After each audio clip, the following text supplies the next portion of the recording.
Alligator Alcatraz, a new detention controversy in Florida, raises humanitarian concerns. Ever heard of a detention center that makes you question the very essence of justice and human dignity?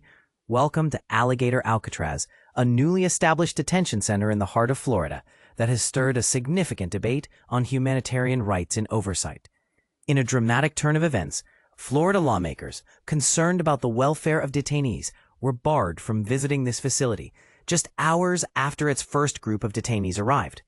Representatives, including Anna Escamani, a Democratic state lawmaker, found themselves halted by law enforcement and later faced an official from the Florida Division of Emergency Management who cited safety concerns without further explanation. But here's where it gets controversial. Escamani bluntly questioned how the facility could be deemed safe for detainees if it was unsafe for her and her colleagues to enter. Citing Florida's legal provisions, lawmakers emphasized that state legislators have the right to inspect any state-operated detention facility. Their position is that this restriction is not just a breach of their legislative rights. It may also point to deeper issues, potentially obscuring human rights violations. And this is the part most people miss. Last month, another incident involved Representative LaMonica McIver, who faced federal charges after allegedly obstructing immigration officers at a detention center visit. These events have added to an ongoing conversation about the transparency and accountability of such centers.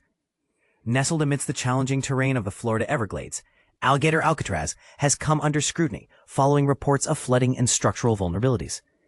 A tour like President Donald Trump brought attention to the facility just before hurricane season intensified the flooding challenges. The CNN report captured scenes of water pooling throughout the facility, emphasizing the urgent need for safety improvements. Bold statement alert. Is it ethical to house migrants in tents in such precarious conditions? Or does it show a concerning disregard for their well-being? Beyond these challenges, the facility's $450 million annual operational cost places a heavy financial burden on Florida, with state officials emphasizing their aim to create a self-contained, secure facility. Controversy alert. Critics argue that this approach may inadvertently amplify suffering under the guise of security, making it more about controlling the narrative than ensuring humane living conditions. So, what's your take on this situation? Do you think the state is balancing security with humanitarian considerations effectively? Share your thoughts in the comments below.